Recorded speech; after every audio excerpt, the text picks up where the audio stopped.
le nom du Seigneur, ce matin, soit béni. Nous lui sommes infiniment reconnaissants pour tout ce qu'il fait pour nous. Nous devons davantage user de vigilance, de prudence dans la marche. Lorsque nous allons aux actualités, nous nous apercevons qu'au niveau de Jérusalem, tout est fin, prêt. D'après ce qu'ils auraient dit, il semble que pour la construction du temple, tout a été apprêté. Mais ces choses sont aussi pour nous des signes qui nous disent que davantage, nous devons nous apprêter. Mais le sacrifice, les holocaustes vont bientôt reprendre.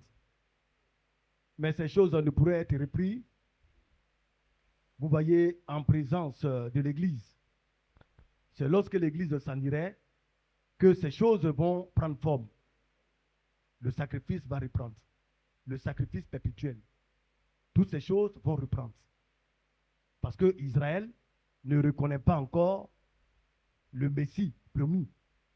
Il n'accepte pas que le Seigneur soit venu. Mais pour nous, nous le savons. Le Seigneur est pour nous le sacrifice vivant. L'agneau de Dieu qui ôte le péché du monde. Mais pas pour les Juifs. Le temple a été détruit. Les sacrifices ont été arrêtés. Mais pourquoi? Parce que le seul et unique véritable sacrifice a eu lieu. Vous voyez, lorsque le Seigneur a été crucifié à la croix, le Seigneur ayant été crucifié à la croix, il a été pour nous l'agneau de Dieu qui ôte le péché du monde. Mais pour eux, ce n'est pas cela. Et bientôt, ils vont se mettre à construire le temple. Une fois que le temple serait construit, alors, qu'est-ce qui va se passer? Le sacrifice perpétuel doit reprendre. Ils ont déjà identifié les vaches rousses qui permettent de faire la purification. Déjà à Jérusalem, ils ont commencé par élever ces vaches. Ces vaches ont été conduites depuis les États-Unis jusqu'en Israël. Donc maintenant, ils ont commencé par élever ces vaches afin de les multiplier pour le sacrifice perpétuel. Tout cela vous dit que l'Église s'apprête à s'en aller. Quand le Seigneur viendrait pour prendre son Église, alors, une fois que l'Église est partie, le sacrifice va reprendre. Alléluia. Donc, pour dire la construction du temple, l'Église peut voir là-dedans. Mais le premier sacrifice, l'Église n'a pas le droit de voir. Si tu as appris par les journaux, par les médias, parce qu'aujourd'hui, Internet est universel. Ce qui se passe à Jérusalem, tout le monde peut voir cela en direct. C'est aussi une prophétie biblique. Parce que c'est écrit. Quand les deux témoins, vous voyez, appelleront sur la terre les fléaux qui ont frappé l'Égypte, alors, vous voyez, les nations se lèveront contre eux et on les mettra à mort. Le monde entier va jubiler. Pourquoi? Parce qu'en direct, le monde entier va voir les morts et l'exposition de leurs cadavres. Mais ce sont des symboles pour dire que tout est en train d'être mis en place. Mais pour nous, que devons-nous faire? Nous devons prêter attention, faire attention. Alléluia. Là, le mercredi, je n'ai pas pu donner mon message. Mais j'ai compris que c'était la fin du message que j'apportais sur les maisons. Nous devons être compréhensibles. Quand la parole de Dieu est apportée, quand la parole de Dieu est donnée, c'est pour l'appliquer. Dans les maisons, il faudrait qu'il y ait l'harmonie. Il faudrait qu'il y ait la paix. Il faudrait qu'il y ait la cordialité, l'entente, l'équilibre. Parce que tout cela est important pour le fonctionnement des maisons. Mais les maisons qui fonctionnent ne sont pas pour elles seules. Une maison, lorsqu'elle fonctionne bien, elle devient une bénédiction dans la maison de Dieu. Parce que la maison, vos maisons sont dans la maison de Dieu. Donc, nous pensons qu'avec tous les conseils qui ont été donnés, chacun prendra ses dispositions pour faire de sorte que chaque maison soit en harmonie avec la parole de Dieu et que dans les maisons, il y ait des compréhensions, il y ait des ententes, il y ait la cordialité pour le bon fonctionnement des maisons. Les maisons doivent être bénies parce que chaque bénédiction dans une maison est une bénédiction pour l'Église. Alors créez les climats qui sied aux bénédictions de chaque maison. Que le nom du Seigneur soit béni et que j'espère que tous ceux qui ont des oreilles pour entendre ont entendu. Alléluia. Si le Seigneur en a parlé, c'est parce qu'il veut faire quelque chose pour chaque maison. Alors aujourd'hui, nous allons voir un message important. Oui, nous allons parler des vases de Dieu. La dernière fois, le ministre Laco a parlé des vases d'honneur, n'est-ce pas? Il y a deux types de vases d'honneur, les vases d'or et les vases d'argent. Ça, nous le savons. Mais aussi, il y a des vases d'usage vil. Quand on parle des vases d'usage vil, ce sont des vases inutiles. Vous voyez, des vases qui n'ont pas grande importance. Mais pourtant, elles existent. Nous devons faire attention. Nous devons être prudents dans la marche.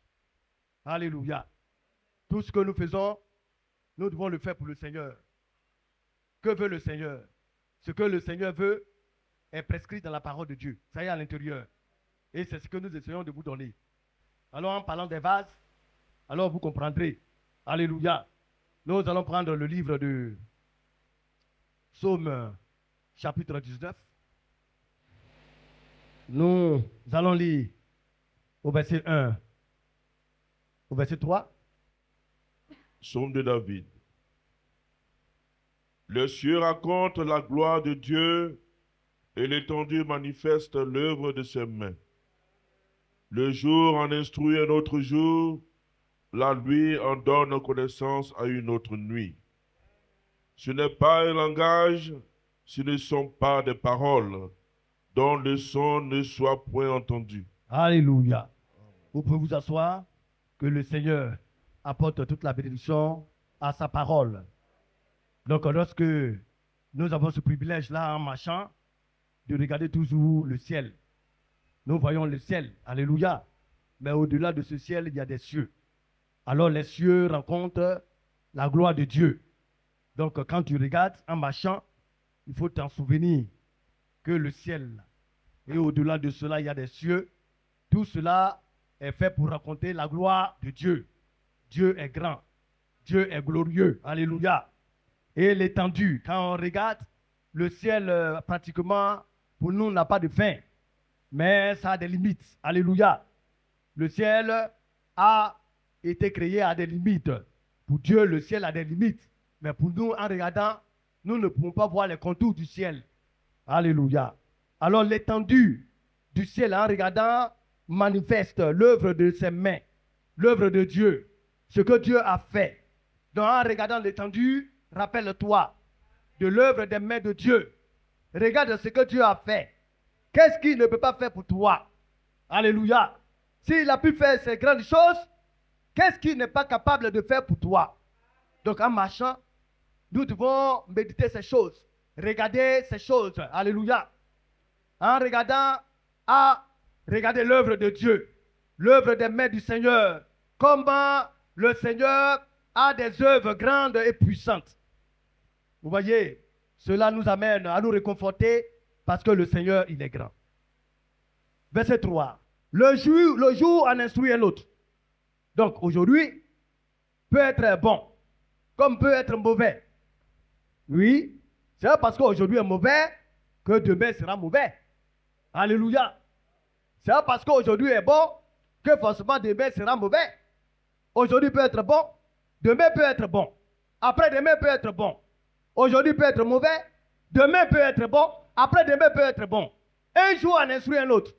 Mais quand aujourd'hui est mauvais, on fait quoi? On fait un retour en arrière. On analyse tout ce qui nous concerne. Pourquoi ce jour est mauvais? Pourquoi ce jour n'a pas été bon? Nous avons la capacité, selon Dieu, de changer notre lendemain. Parce que c'est lui qui pour nous change toute malédiction en bénédiction. Alléluia. Alors demain peut être meilleur pour toi. Si aujourd'hui n'est pas bon. Mais comment feras-tu pour que demain soit meilleur? Il faut revenir à Dieu. Il faut regarder à Dieu. Alléluia. Alors c'est cela. La nuit en donne connaissance à une autre. Donc cette nuit n'est pas forcément, vous voyez ce que sera demain, la nuit qui vient. Donc toutes ces choses, Dieu nous permet de pouvoir les connaître. La nuit, nous méditons. La nuit, nous nous reposons et nous réfléchissons. C'est la bonne manière de réfléchir sur ta journée, si elle a été bonne ou mauvaise, afin que le jour qui va venir pendant la nuit, vous voyez, après la nuit, soit meilleur. Une nuit, alléluia, en instruit une autre. Une nuit donne connaissance à une autre nuit. Ce n'est pas un langage. Alléluia. Ce ne sont pas des paroles dont le son n'est point entendu. Quand on dit ce n'est pas un langage, ça ne veut pas dire que ce n'est pas un langage. C'est un langage, mais connu de tous. Quand vous voyez les cieux ne parlent pas, mais on entend. Alléluia. Quand vous regardez la nuit ne parle pas, le jour ne parle pas. Mais pour ceux qui savent lire, le jour nous parle, nous instruit sur ce qui va venir demain. Alléluia. Donc, nous en connaissons le son, le langage. Alléluia. C'est pourquoi il dit ici, ce n'est pas un langage, ce ne sont pas des paroles dont le son ne soit pas entendu. Alors nous avons entendu le son. Alléluia. Le langage des cieux, le langage des jours, le langage des nuits, nous en connaissons. Alléluia. Et dans la définition des jours, les jours nous permettent d'être éclairés, mais spirituellement, le jour a une signification. Alléluia. Donc chaque chose a sa place. Dans la nature, rien au hasard. Chaque chose est à sa place et chaque chose nous enseigne les voies de Dieu. À nous de savoir les lire. Alléluia. Le verset 5. Le retentissement parcourt toute la terre. Est-ce qu'on entend? Alléluia. Est-ce que tu entends le retentissement des cieux? On n'entend rien. Bien aimé. Mais on voit. Alléluia. Le retentissement des jours, de la nuit. Mais on voit. Et le Seigneur nous dit que leur retentissement parcourt toute la terre. Leur accent va aux extrémités du monde. L'accent. Qu'est-ce que l'accent? Quand vous écoutez l'anglais, l'anglophone, il a son accent. Le francophone a son accent. Alléluia. Chaque ethnie a son accent. Mais en l'écoutant, on sait que c'est ça qui nous parle. En écoutant les cieux, alors, par l'accent que nous indiquent les cieux, on sait que c'est les cieux qui nous parlent. Quand le tonnerre gronde, vous n'avez pas dit que c'est la terre qui a grondé. Par l'accent des cieux, vous savez que c'est des cieux que le grondement est venu. Alléluia. Quand minuit arrive, mais on ne vous dit pas que le jour qui était derrière, le jour dans lequel vous étiez, est en train de passer. La fin de minuit sonne le début d'un autre jour qui se réveille. Et ce sont des choses que nous devons pouvoir comprendre de par leur accent. Alléluia. Leur accent va aux extrémités du monde, où il a été dressé une tente pour le soleil. Une tente. C'est une maison, une chambre. Il a été dressé une tente pour le soleil. Alléluia. Le soleil a une demeure, à un endroit où il habite. Alléluia. Écoutez bien. Et le soleil. Verset 6. Semblable à un époux qui sort de sa chambre, s'élance dans sa carrière avec la joie d'un héros. Ah, le soleil qui est semblable à un époux. Mais un époux, c'est qui? C'est le mari, l'époux de l'épouse. Quand on parle d'un époux, c'est quelqu'un qui est marié à une femme, qui a des liens à une femme. C'est quelqu'un qui est prêt à se lier en mariage avec une femme. Alléluia. Alors si on parle d'épouse, on parle d'époux. Si on parle d'époux, on parle d'épouse ou de fiancé. En d'autres termes, il y a une femme qui est sur le point d'être mariée. Alléluia. Donc l'époux, lui, il est là. C'est lui qui cherche une femme. C'est lui qui désire se marier. Et comme il désire se marier, il va à la recherche de sa bien-aimée. Alléluia. Comme l'époux, le soleil, semblable à un époux qui sort de sa chambre, sa maison, sa chambre. Il sort de sa chambre et qu'est-ce qu'il fait? Il se lance dans la carrière avec la joie d'un héros. Ah, il est un héros. Il est un sauveur. Alléluia. Il est celui-là qui, vous voyez, agit. Vous voyez, qui mène des actions qu'aucun homme ne peut mener pour sa promue. Pour l'Église, le Seigneur, qui est notre époux, alléluia, se lance dans cette carrière. Et il est pour nous notre héros. Une femme qui regarde son mari, à un moment donné, doit pouvoir le regarder comme son héros. Alléluia. Parce que le mari est un bienfaiteur pour la femme. Et la femme doit lui faire du bien tous les jours de sa vie. Quelle est cette femme qui fera du bien tous les jours de sa vie à ce soleil levant? À ce soleil qui s'est levé, qui est l'époux. Es-tu prêt? Penses-tu du bien de Christ? Es-tu disposé pour le Christ? Es-tu prêt à être en harmonie avec lui? Es-tu prêt à faire toutes les choses qu'il faudrait pour son bien-être? Alléluia. Alors c'est de cette épouse-là qu'il recherche. Alléluia. Et nous allons prendre le livre de Luc rapidement, Luc chapitre 1, pour parler un peu de cet époux. Alléluia. Nous allons écouter le prophète Zacharie.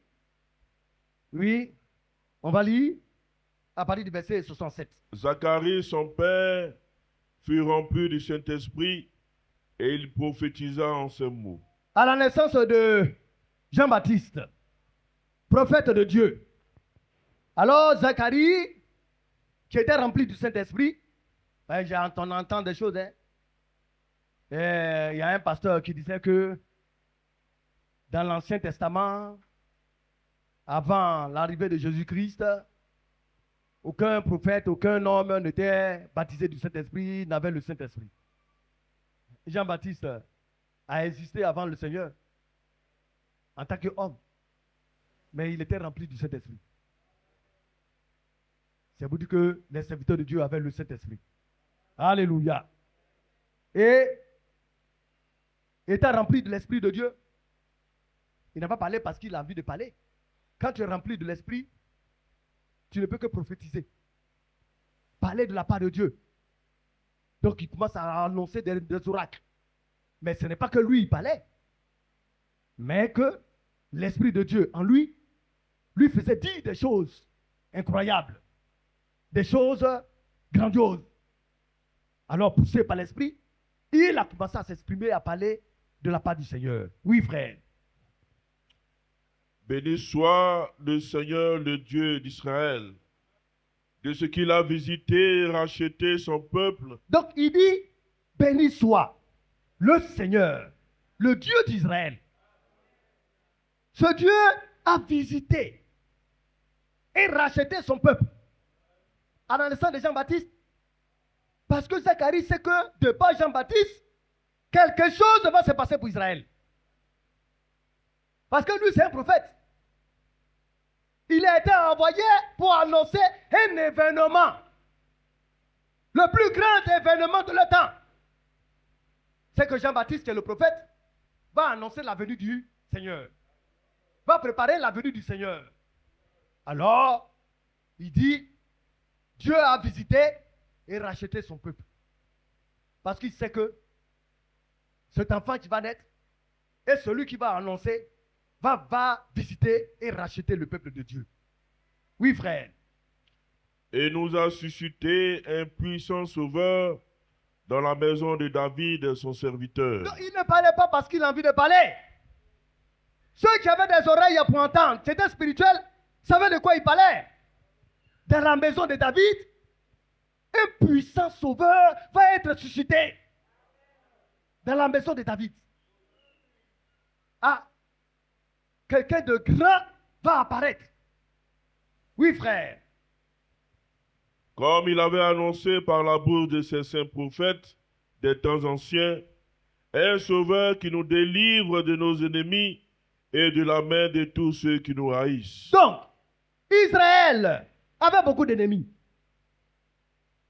Israël avait beaucoup de personnes qui les haïssaient. La preuve, ils avaient été annexés par l'Empire romain. Ils ne pouvaient pas commercer. Ils ne pouvaient pas faire librement leurs activités. Ils étaient sous un joug.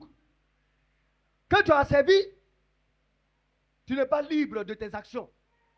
Aujourd'hui, dans notre pays, dans nos pays, vous allez voir que vous allez aller en Chine, vous allez trouver des Libanais, des Français, qui font des achats au nom de notre pays. Quand les Ivoiriens vont partir, on leur ferme la porte. Parce qu'ils ne sont pas libres. Quand les Maliens, les Togolais vont, ce sont les Libanais et les Français qui, de par leurs grosses entreprises, font des achats. Alors, une chaussure que ici, on va te vendre à 20 000 francs, en Chine, tu as parti, tu as trouvé la chaussure à 1 000 francs ou bien 1 500 francs. Et quand ils viennent dans les magasins et ils vendent.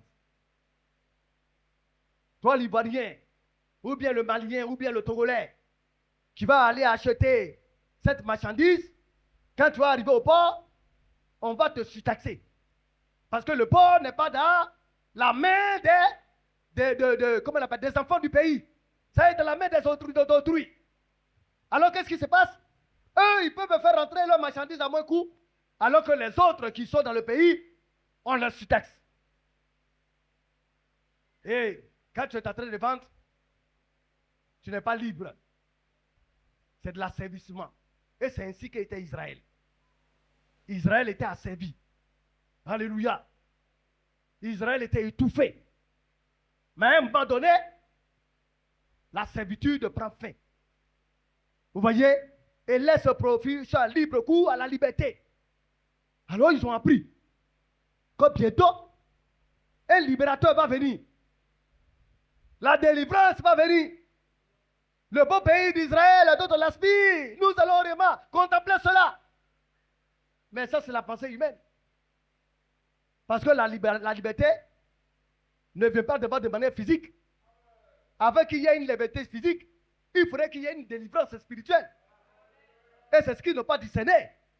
Pour eux, Israël sera délivré. Israël va connaître la liberté. Et ils attendaient cela. Donc en attendant ces paroles, pour ceux qui sont charnels, ça les fouettait. Mais non, il faut la liberté spirituelle d'abord. Et c'est ainsi que ça se passe. Si les Ivoiriens, les Africains veulent une liberté, il faudrait qu'elle passe d'abord de manière spirituelle avant d'atteindre le physique. Ça, c'est la vraie liberté. Et quand elle vient, elle est définitive. Mais si elle n'est pas ainsi, vous pouvez avoir une forme de liberté, mais avec beaucoup de déchets, beaucoup de morts. Or, le Seigneur ne veut pas faire mourir ses enfants. C'est pourquoi cette forme d'asservissement, il te donne les moyens de supporter, afin que la délivrance vienne spirituellement et le physique va disparaître. Alléluia. Nous continuons. Comme il avait annoncé par la bouche de ses saints prophètes des temps anciens, un sauveur qui nous délivre de nos ennemis et de la main de tous ceux qui nous haïssent. Oui. C'est ainsi qu'il manifeste sa miséricorde envers nos pères et se souvient de sa sainte alliance. Donc, quand Zacharie parle, lisez le contenu de ce que Zacharie est en train de dire. Il dit que c'est ainsi que le Seigneur se manifeste sa miséricorde envers nos pères. En réalité, le message de Jean-Baptiste était destiné aux pères. Alléluia. Les pères, le cœur doit être ramené aux enfants et à Christ.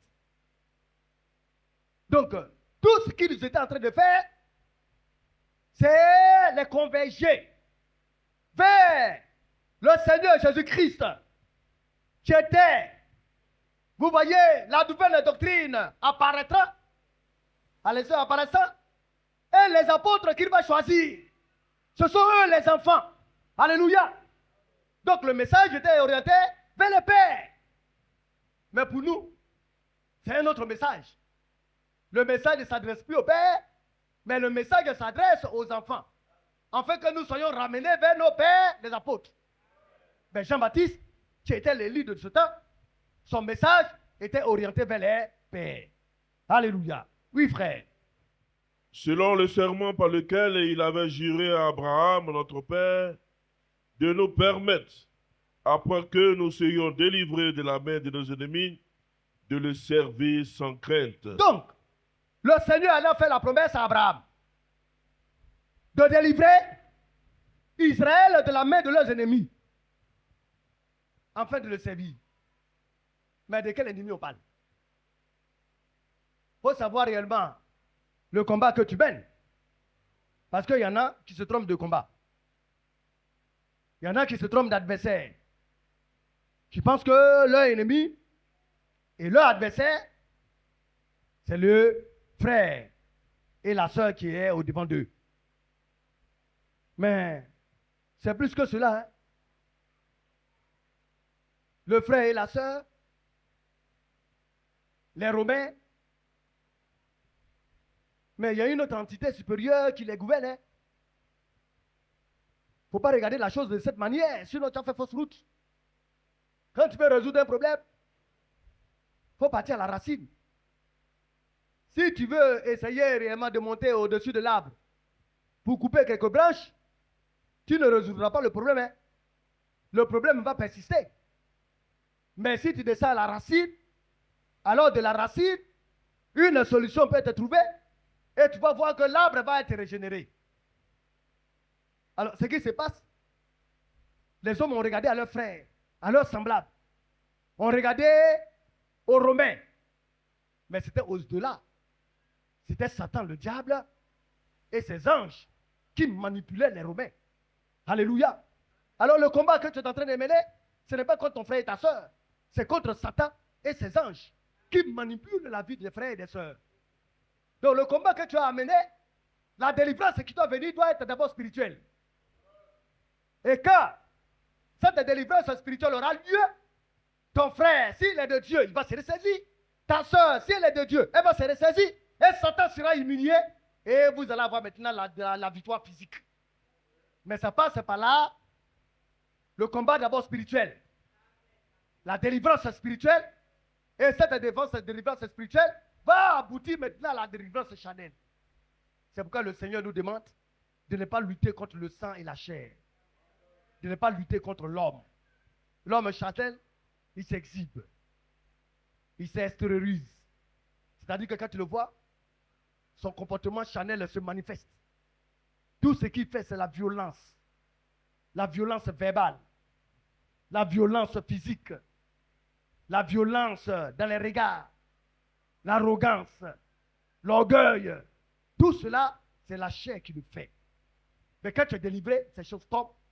Et celui-là qui en a été délivré, automatiquement, alléluia, qu'est-ce qui se passe? L'esprit prend le contrôle et il devient un être spirituel.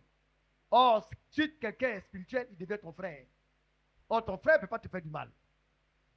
Mais quelqu'un qui est charnel, il n'est pas encore délivré. C'est pourquoi il arrive à te faire du mal. Alléluia. Et nous devons, pour nous qui sommes spirituels, appréhender cela. Nous devons faire attention à toutes ces choses. Oui, frère. De le servir sans crainte, en marchant devant lui dans la sainteté et dans la justice tous les jours de notre vie. Donc, de charnel que tu étais, Après la délivrance, qu'est-ce qui se passe? C'est pour servir le Seigneur. Et là, on parle de service sans crainte. La délivrance qui devait venir en Israël, c'est pour permettre à Israël de servir le Seigneur sans la crainte. Quelqu'un qui est délivré spirituellement, mais il n'a plus peur de l'homme charnel. Quand l'homme charnel est en train de s'exhiber, quand il le regarde, il a pitié. Parce qu'il sait que la chair va prendre fin. Ce qui demeure, ce qui est temporaire, c'est la spiritualité. C'est les choses de l'esprit qui demeurent. Ce qui est charnel finit par disparaître. Si tu es charnel, un jour tu vas t'arrêter. Un jour tu vas disparaître. Parce que le charnel ne peut pas persister. Mais ce qui est spirituel, ce qui est divin, c'est ce qui demeure. Alléluia. En travaillant ta spiritualité, le charnel disparaît et le spirituel apparaît. Et c'est ce qui permet que tu demeures. Alléluia. Donc, ceux-là qui sont délivrés, c'est pour servir le Seigneur sans crainte. En marchant, alléluia. Comment? Dans la sainteté. Une vie sainte. Alléluia. Une marche de sainteté. Il devient saint. Dans la sainteté, comme on le voit, dans la justice, tous les jours de sa vie. On n'est pas juste aujourd'hui et puis demain on tombe encore dans la forfaiture. Demain on devient injuste. Après demain on est juste. Non, non, non, non, non. Quand Dieu nous délivre, c'est permanent. C'est définitif. Alléluia. Tous les jours de notre vie, nous devons le servir. Dans la sainteté et dans la justice. Quand Dieu te délivre là, c'est pour ça. Et c'est à cela que Israël s'attendait. Mais cela leur a échappé. La véritable délivrance qu'il devait avoir est passée chez les nations. Alléluia. Et Dieu a fait des païens que nous sommes des saints afin que nous puissions marcher dans sa justice. C'est ce pourquoi tu as appelé. C'est ce pourquoi Dieu t'invite. Alléluia. Quand tu viens t'asseoir dans la maison de Dieu, c'est pour marcher dans la sainteté et dans la justice de Dieu. Tous les jours de ta vie. Pas pour une période. Aujourd'hui, je suis juste. Demain, je suis injuste. C'est quand demain tu seras injuste que le Seigneur va venir. Il faut être constant. Alléluia. Oui, frère. Et toi, petit enfant, tu seras appelé prophète du Très-Haut, car tu marcheras devant la face du Seigneur pour préparer ses voies. C'était sa mission. Donc quand Zacharie parlait, il prophétisait. Il annonçait les oracles du Seigneur. Il montrait à ceux-là qui veulent être des sachants, à ceux-là qui écoutent ce que Dieu est en train de faire. Petit enfant, toi tu es né. Voilà ta voie. Ton rôle, c'est de préparer le chemin du Seigneur. L'époux arrive.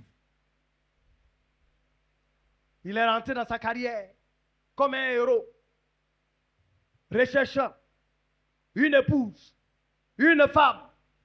Alléluia. Et toi, que fais-tu? Es-tu prêt? Es-tu délivré? Marches-tu dans la sainteté? Marches-tu dans la justice pour te préparer à recevoir cet époux? Ça, c'est la question qui est posée. Nous devons en être conscients. Alléluia. Nous ne devons pas marcher charnellement. Nous devons dominer la chair au profit des choses de l'esprit. Oui, frère. Car tu marcheras devant la face du Seigneur pour préparer ses voies, Oui. afin de donner à son peuple la connaissance du salut par le pardon de ses péchés. Donc, tu vas donner à son peuple de connaître le salut en recevant le pardon de ses péchés. Est-ce que le Seigneur ne nous a pas pardonné? Est-ce que nous n'avons pas reçu le pardon de nos péchés? Maintenant, il s'agit de la connaissance du salut. Le salut, là, c'est quoi? Nous allons revoir ça tout à l'heure. Dans Psaume 19 que nous sommes en train de lire. Parce que le salut renferme plusieurs paramètres. Quand tu es ici, là, c'est pour le salut que tu es ici. Si tes péchés te sont pardonnés, alors tu dois avoir la connaissance de ton salut. Et ça, On ne badine pas avec cela. On ne joue pas avec cela. On ne troque pas cela. Soyez prudents. Faites attention. Le mercredi, je vous l'ai dit, que souvent quand on vient, c'est poussé par l'esprit qu'on vient. Quand on ne peut pas parler, c'est parce que l'esprit ne veut pas parler. Parce que quand l'esprit ne veut pas parler, tu ne peux dire mot. Ah, il y a des pasteurs comme ça. Hein. Il ne peut même pas ouvrir la bouche pour dire qu'une parole va sortir de sa bouche. Parce qu'il est bloqué, il est calé. Mais quand il commence à pas parler, vous devez comprendre que ce que est annoncé, ce n'est pas l'homme qui l'annonce. C'est Dieu qui l'annonce. C'est pourquoi chaque frère doit faire attention. Quand nous venons dans la maison de Dieu, c'est de manière utile que nous venons dans la maison de Dieu. C'est pourquoi le Seigneur voudrait que nous venions. C'est pour cela que nous sommes là. C'est pour recevoir son salut. Et ce salut-là nous amène à quoi? Oui, frère. Grâce aux entrailles de la miséricorde de notre Dieu, Oui. en vertu de laquelle le soleil levant nous a visités d'en haut. Donc, le soleil levant, chez ceux-là, ils pouvaient appeler cela le soleil levant. Aujourd'hui, et nous, que pouvons-nous dire? Tu vas aller prier. Ah Seigneur, tu es le soleil levant. Dans notre temps, le Seigneur n'est plus le soleil levant, mais il est le soleil au coucher. Le soleil qui se couche. Alléluia. Parce que nous ne sommes pas venus vers le soir. La nuit est tombée. Alléluia. Le soleil est endormi. Bientôt, le soleil va se relever en Orient. Quand on parle du soleil levant, le soleil qui s'est levé en Orient. Alléluia. Donc là, le soleil devait se lever. Le Seigneur devait se manifester pour Israël. Alléluia. Et quand il s'est levé, Israël a rejeté. Aujourd'hui, de même, au couchant, des personnes rejettent le Seigneur. Des personnes méprisent le Seigneur. Parce que le Seigneur nous parle. Ça rentre ici et ça sort là. Le Seigneur nous donne son conseil. Nous écoutons, mais nous refusons de nous exécuter. C'est une manière de mépriser le Seigneur. C'est une manière de rejeter le Seigneur. Parce que le soleil est au couchant. Le soleil s'est couché. Alléluia. Oui, frère. Vous allez bien comprendre. En vertu de laquelle le soleil levant nous a visités d'en haut. Oui. Pour éclairer ceux qui sont assis dans les ténèbres. Oui. Et dans l'ombre de la mort. Oui. Pour diriger nos pas dans le chemin de la paix. Alors, pour diriger nos pas vers le chemin de la paix. Alors, nous parlerons de cette paix une prochaine fois. Nous retenons dans le livre de Psaume 19. Écoutez bien. Le soleil. Et le soleil, semblable à un époux Oui. qui sort de sa chambre, Oui. s'élance dans la carrière avec la joie d'un héros. Donc, le Seigneur, qui est le soleil levant, qui est le soleil, est sorti de sa chambre. Et il s'est lancé dans la carrière d'un héros. C'est notre héros. Alléluia. À la recherche d'une épouse, d'une femme. Alléluia. Donc, il s'est lancé dans cette carrière. Oui, nous continuons. Il se lève à une extrémité des cieux. Donc, il s'est levé. Où? À une extrémité des cieux, c'est-à-dire en Orient, l'extrême Orient, à l'extrémité des cieux. Et il fait quoi? Et achève sa course à l'autre extrémité. Il va achever sa course à l'autre extrémité, à l'ouest. Or, à l'ouest, qu'est-ce qui se passe? Il se couche. Le soleil se lève à l'est et il se couche à l'ouest.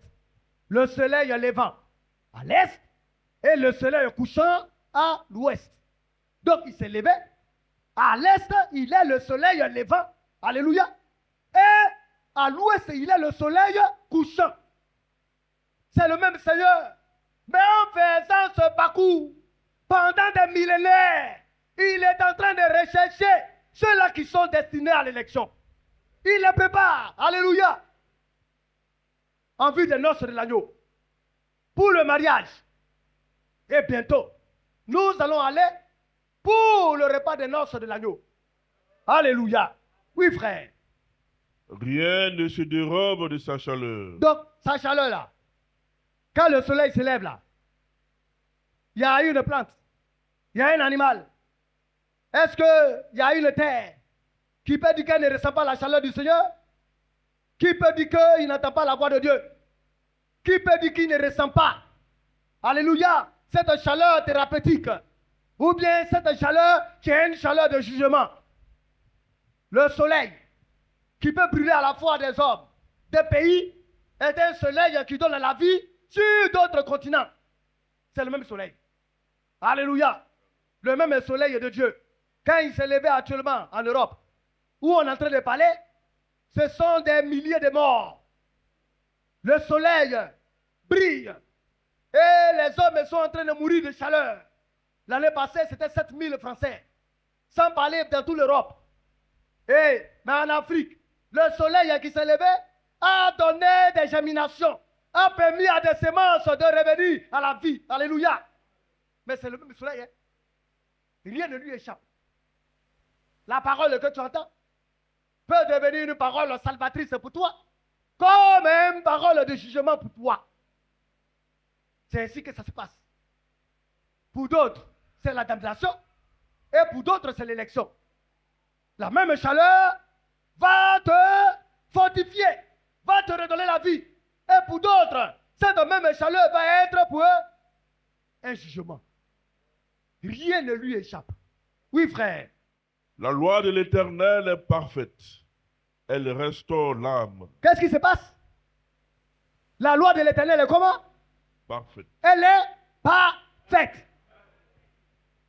Quand on parle de perfection, tu as quelque chose à dire là-dessus? Pourquoi la parole qu'on te donne, qui est la loi de Dieu, tu veux trouver à redire là-dedans? Elle fait quoi? Elle restaure l'âme. Tu veux la restauration de ton âme? Alors reviens vers la parole parfaite. La loi parfaite de Dieu. Il n'y a pas d'autre manière de restaurer ton âme. Mais quel est l'âge dans lequel nous sommes? Dans quel âge sommes-nous? Dans l'âge de la Odyssée. C'est l'âge de la restauration. Mais cet âge de la restauration nous permet quoi? De restaurer premièrement la parole de Dieu qui a été tronquée, qui a été mélangée, qui a été bouleversée. Alléluia. Cette parole qui a été mêlée de pensées humaines, cette parole a été restaurée, a été rétablie.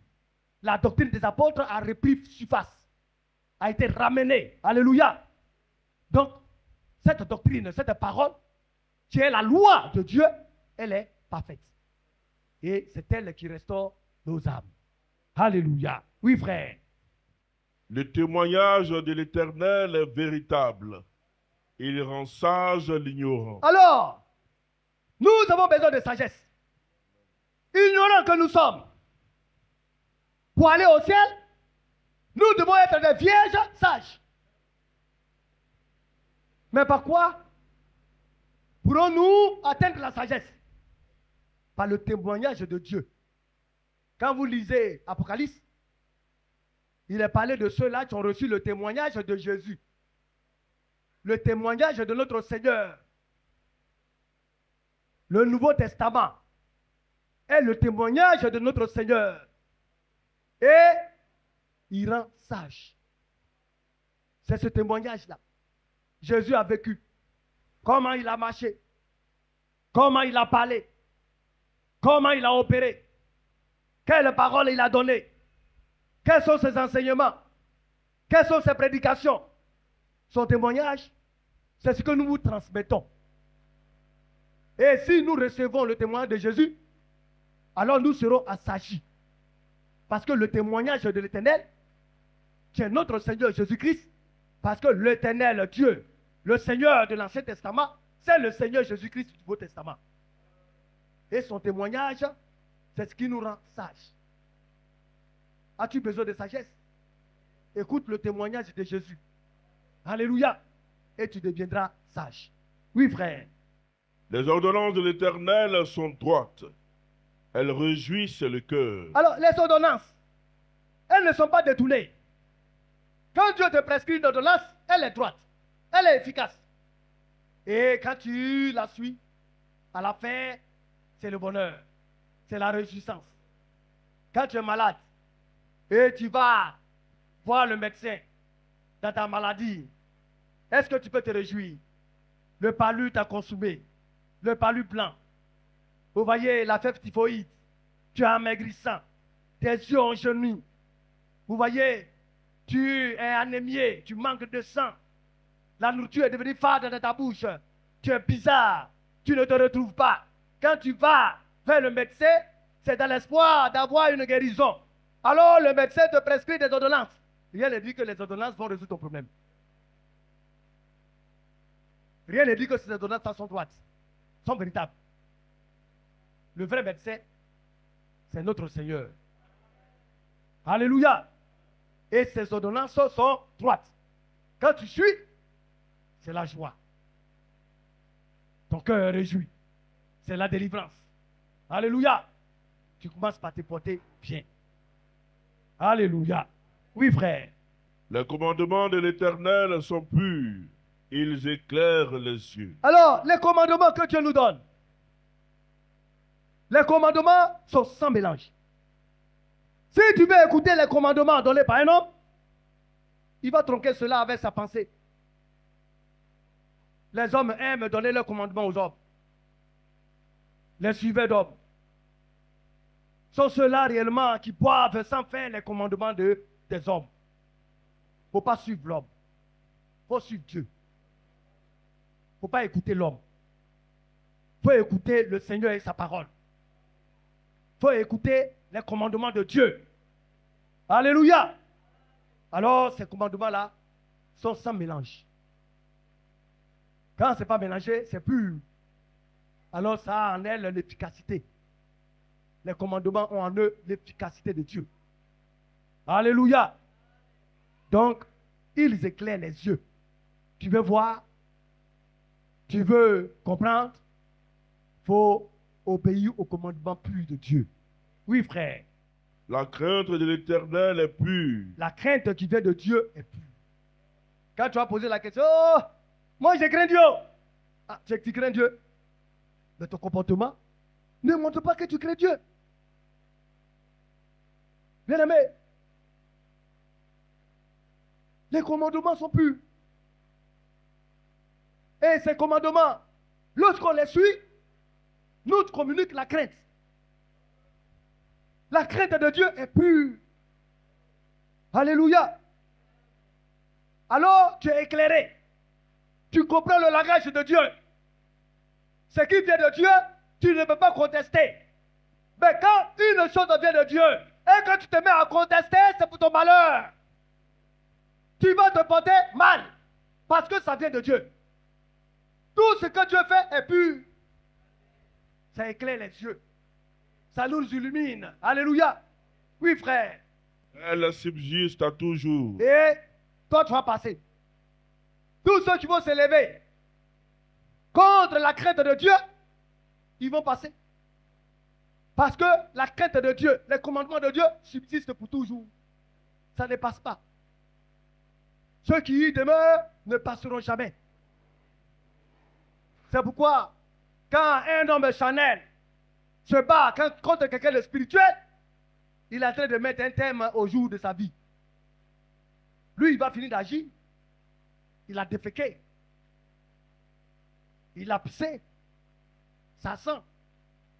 Tout le monde va rire. Alléluia. Celui-ci qui l'a déféqué, il a sali. Mais il ne peut pas salir son âme. Il va aller se laver. La parole de Dieu va le nettoyer.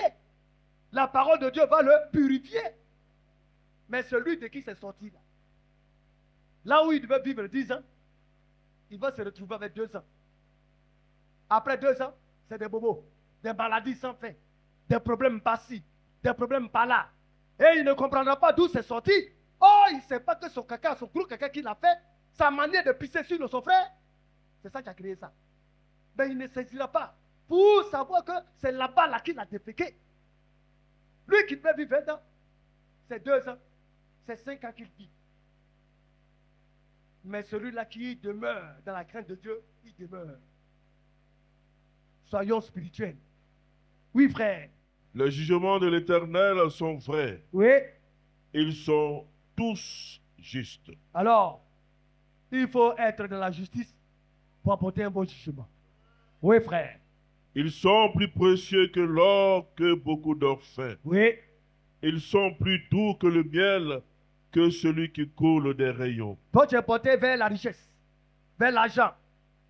Parce qu'il y en a, hein, de leurs yeux, on ne peut mesurer un homme que par la beauté de sa poche. Quand il a assez d'or, il est beau, il est joli.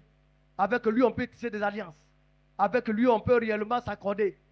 Alors, vous voyez les petits toutous derrière eux, qui les appellent par-ci et par-là, et qui leur donnent des mots doux, des mots gentils. Alors qu'il y a plus que cela. Il y a plus que l'or. Il y a plus que beaucoup d'or. Alléluia. Bien-aimés, soyons spirituels. Oui, frère. Écoutez bien. Qu'est-ce qui se passe maintenant? Oui. Ton serviteur aussi en reçoit instruction. Donc, qu'est-ce qui se passe? Ce salut. Tout ce qu'on a décrit, c'est ça le salut. Et Dieu donne ça à qui? Au serviteur. Au serviteur de Dieu. Ton serviteur en reçoit instruction. Il faut être un serviteur pour recevoir l'instruction de cela. Dieu donne cela à son serviteur. Bien-aimé, comme j'ai trouvé un ex-frère, il dit qu'il n'a plus besoin de venir à l'église. Il n'a pas besoin d'une église. Mais pour aller à l'enlèvement, tu as besoin d'église.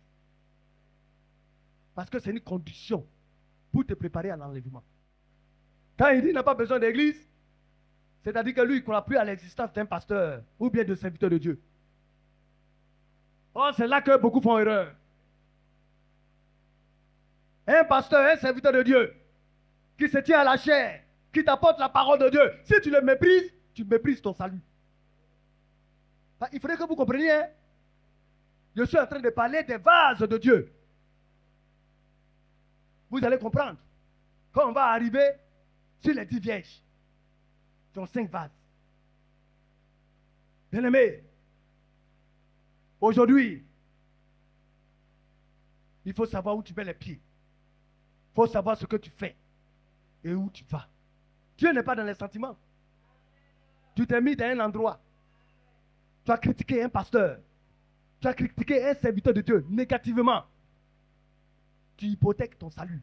Quand on est en train de parler, il y en a qui vont dire que, mais est-ce que ça là c'est vrai? Mais tu vas comprendre.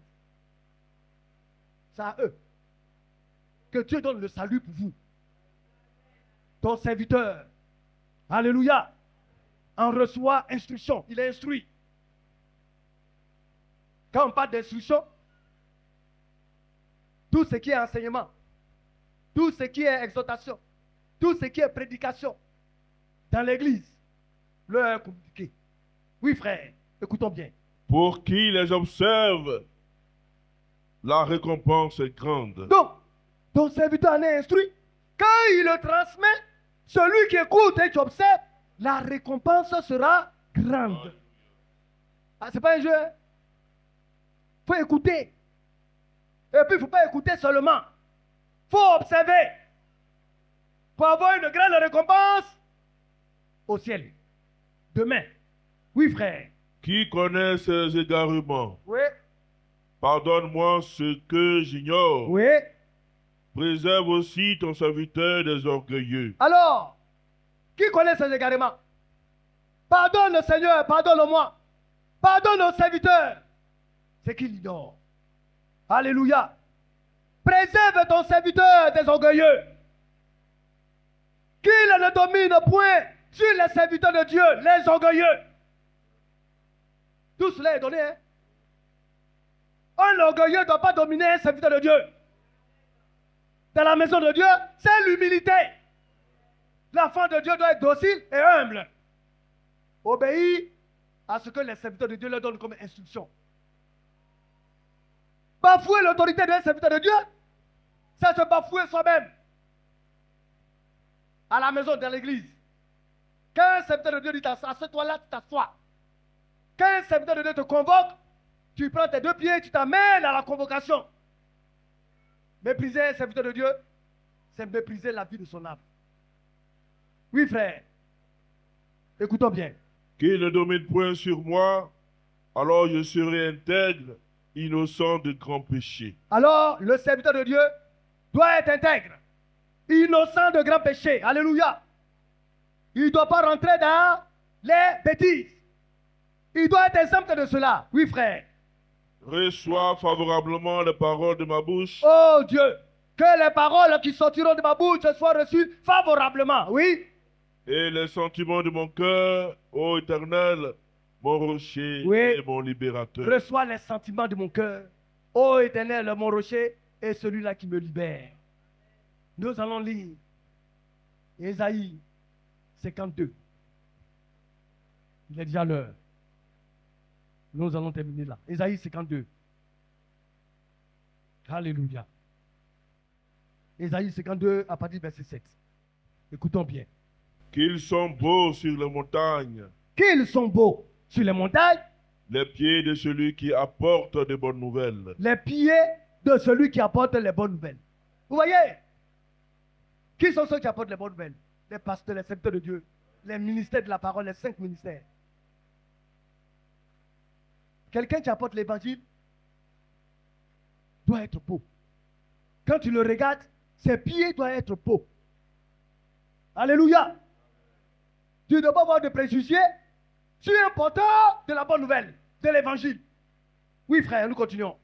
qui publie la paix, Alors, qu'est-ce qu'il fait? On parlera de paix la prochaine fois. Il publie la paix. Alléluia.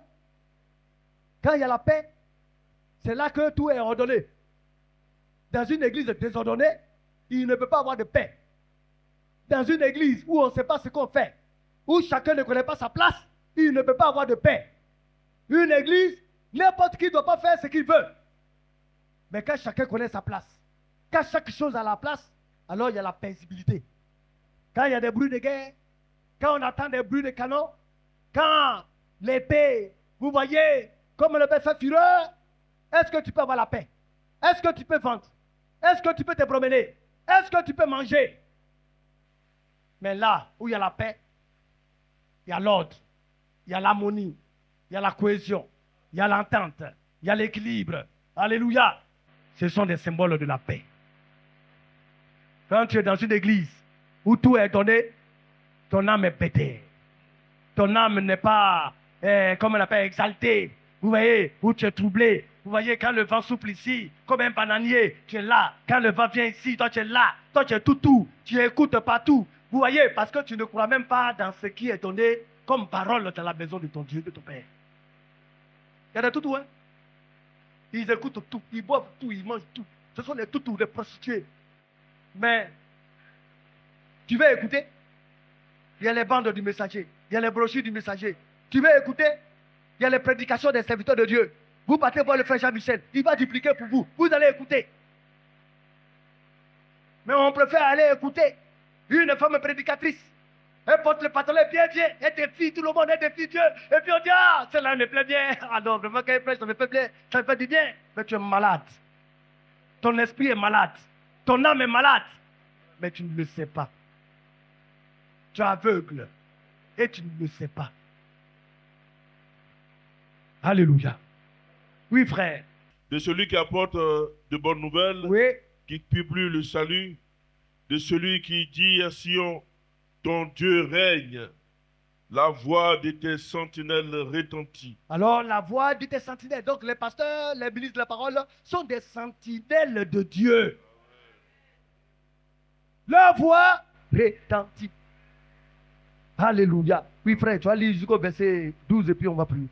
Elle élève la voix, elle pousse ensemble des cris d'allégresse, car de leurs propres yeux, elle voit que l'Éternel ramène Sion. Éclatez ensemble en cris de joie, ruines de Jérusalem, car l'Éternel console son peuple, il rachète Jérusalem. L'Éternel découvre le bras de sa sainteté aux yeux de toutes les nations, et toutes les extrémités de la terre verront le salut de notre Dieu. Est-ce que c'est pas ce qui s'est passé? Mais à l'ouest, à l'horizon là, le soleil levant s'est couché. Hein. Quand le soleil s'est couché, au coucher du soleil, un puissant message nous a été donné. Le message du soir. Alléluia. Qui est le message de l'heure. Le message du soir nous a été donné. Ce message de l'heure a parcouru la terre. Aujourd'hui, nous sommes à minuit. Du soir, vers 17h, 18h, on est arrivé à minuit. Et on attend quoi? Le cri du réveil. Le cri de minuit. Mais le cri de minuit retentit déjà. On attend le réveil de l'église. L'église va bientôt se réveiller. Quand l'église va se réveiller, quel sera ton sort? Parce que c'est au réveil de l'église que chacun saura son sort. Faisons attention. Soyons prudents. Le soleil levant est devenu le soleil couchant. Alléluia. Minuit est arrivé. Aujourd'hui à minuit, tout ce qui est abominable est reconnu aujourd'hui de droit. L'homosexualité aujourd'hui est reconnue dans la loi mondiale comme étant un fait vraiment qui n'est pas pénalisable. Vous voyez, une maman peut marier son fils. Un papa peut marier sa fille biologique. Alléluia. Un homme peut marier un animal. Un chat peut hériter d'un homme et d'une femme. Tout ce qui est illégal est devenu légal. Minuit a sonné. L'homme aujourd'hui prend son ami homme comme étant une femme. L'usage anormal aujourd'hui est devenu un usage normal. Nous sommes à minuit. Ce qui s'est passé à Sodome et Gomorrhe est en train de se dérouler sous nos yeux. Le réveil va bientôt sonner. Alléluia. Que chacun prenne garde. Faisons attention. Nous allons recevoir à présent de la foi la bénédiction de Dieu. Que l'Éternel te bénisse et te garde. Que l'Éternel fasse briller sa face sur toi et t'accorde sa grâce. Que l'Éternel lève sa face vers toi et te donne la paix. Que le Seigneur vous accompagne.